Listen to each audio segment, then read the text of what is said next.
अस्सलाम वालेकुम वरहमतुल्लाहि वबरकातुहू। उम्मीद है आप सब बखैरियत होंगे। पिछली वीडियोस में हमने ग़ज़ाओं के इस्तेमाल के ऊपर तवज्जो की थी। तो इस वीडियो में हम ग़ज़ाओं के साथ एक बीमारी को भी ज़िक्र करेंगे जो कि आजकल बहुत ही आम हो गई है, और उसका नाम है बादी बवासीर। और इसमें बवासीर खूनी भी शामिल है, लेकिन अव्वल हम शुरू करेंगे बादी बवासीर से कि कैसे बादी बवासीर हो जाती है।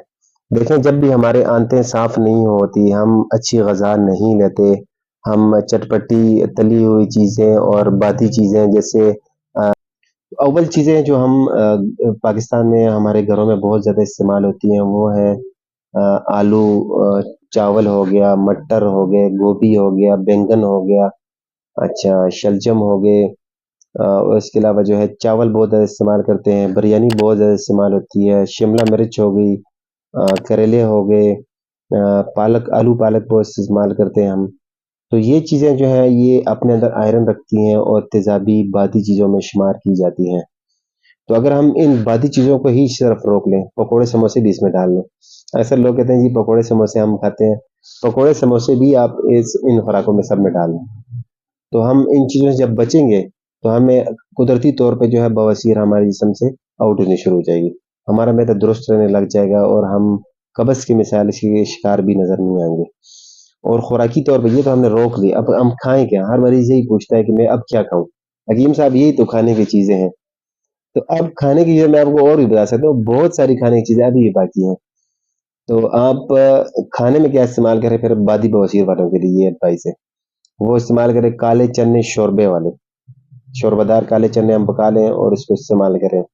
अच्छा, उसके बाद मेथी का साग हो गया, मक्कों का साग हो गया। अच्छा, इसके अलावा जो है कद्दू हो गए, टिंडे हो गए, भिंडियाँ हो गई, तोरियाँ हो गई, शलजम हम इस्तेमाल कर सकते हैं, क्योंकि पानी वाली सब्जियाँ जितनी भी हैं वो अच्छी हैं। मूली इस्तेमाल कर सकते हैं, दाल मूँग छिलके वाली इस्तेमाल कर सकते हैं, देसी घी इस्तेमाल कर सकते हैं।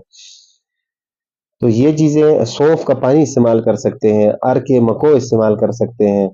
बहुत सारी चीज़ें हमारे पास फिर भी बचती हैं। अल्लाह पाक की इतनी नेमतें हैं कि आप गिनते-गिनते थक जाएँगे, लेकिन नेमतें ख़त्म नहीं होती हैं। तो आपने ये चीज़ें इस्तेमाल करनी है और वो जो आलू, चावल, मटर, बैंगन, गोभी मैंने आपको बताया वो सारी चीज़ें रोक लें। मैं आपको सिर्फ़ ग़ज़ाई खुराकी पर्चे के हवाले से बता रहा हूँ। अब ये रोकें और ये स्टार्ट कर लें। तो इंशाल्लाह आप देखेंगे आपके बवासीर के अंदर जो है कुदरती तौर पे फ़र्क आना शुरू हो जाएगा। आपका मैदे का निज़ाम अच्छा हो जाएगा और आपकी सेहत जो है बहाली की तरफ धीरे-धीरे बढ़नी शुरू हो जाएगी। ठीक है जी? अच्छा, इसमें एक और चीज़ आपको बता दूँ, 2 अंजीरें, बादी बवासीर वाले 2 अंजीरें अगर रात को पानी में भिगो के इस्तेमाल करें और सुबह खाली पेट उनको इस्तेमाल करें, मुँह में रख के आप आराम से उसको चबाते जाएँ, चबाना है, चबाना है, चबाना है, तब आपने इसको निगल लेना है। बिल्कुल आपने इसको मैश कर लेना है। ठीक है जी? ये नहीं कि बस मुँह में डाला और बस 2 सेकंड के अंदर मैदे में पहुँचा दिए, नहीं, आपने इसको अच्छी तरह चबाना है और उसको मैदे के अंदर उतारना है। तो इंशाल्लाह आपका ये मसला भी हल हो जाएगा। बवासीर बादी हो, कब्ज़ के मसाइल हों और जैसे गैस वगैरह के मसाइल हैं, तो इन चीज़ों से आपके हल होने चाहिए। यहाँ से आपने तली हुई चीज़ें रोकी और दूसरी तरफ आपने जो है नमकियात जिस्म में बढ़ाने शुरू कर दिए। सुफ़रा जैसे-जैसे बढ़ेगा तो आपकी मिसाइल जो है वो धीरे-धीरे कम होती जाएँगी। ठीक है जी? आपने इन खुराकों के ऊपर तवज्जो लाज़मी करनी है। जब आप ठीक हो जाएँ तो इन चीज़ों में से भी खाएँ। ये चीज़ें क़यामत तक बंद नहीं हुई आपकी। ये आप चीज़ें खाएँ या हफ़्ते में 1 बार इन चीज़ों में से खा लिया करें। और जब आप ठीक हो जाएँ तो फिर तो आप हर चीज़ खा सकते हैं, लेकिन बाकी चीज़ें आप देखें आपको नुकसान दे रही हो, आप उसको कम खाएँ और जो चीज़ आपको फ़ायदा दे रही है तो वो आप ज़्यादा खाएँ। कद्दू हम अगर सालन के साथ खाते हैं तो दोनों वाले खा के हम बस कर देते हैं। चाहिए तो ये कि हम चम्मच लें और कद्दू खाएँ। आप सल्लल्लाहु अलैहि वसल्लम की पसंदीदा ग़िज़ा है कद्दू और लौकी। तो इसके अलावा 1,24,000 अंबिया ने भी लौकी को पसंद किया। तो कद्दू हम खाएँगे नहीं, लौकी नहीं खाएँगे तो कैसे हम सेहतमंद होंगे? तो लिहाज़ा आप अपनी खुराकों को यहाँ से बदलें, वहाँ से आप खुराकों को खाना शुरू कर दें।